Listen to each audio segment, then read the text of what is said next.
Friends எவ்வளோ அழகாக இருக்குது பாருங்க. கனடாவோட மோன்ட்ரியாலில் இது ஒரு ஃப்ளவர். சம்மர் சீசனில் இது பூக்குது. எவ்வளோ அழகாக இருக்குது பாருங்கள்.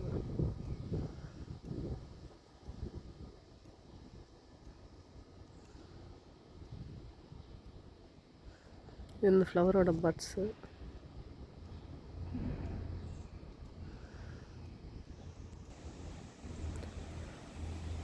இது வந்து இதோட பட்ஸு.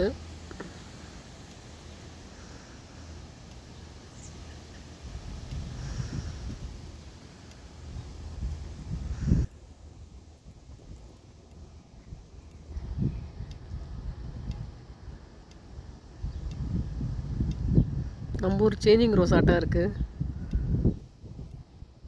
அழகாக இருக்குது. சூப்பர். ஓகே, வீடியோ பிடிச்சா லைக் பண்ணுங்கள், சப்ஸ்கிரைப் பண்ணுங்கள். தேங்க்யூ, பாய்.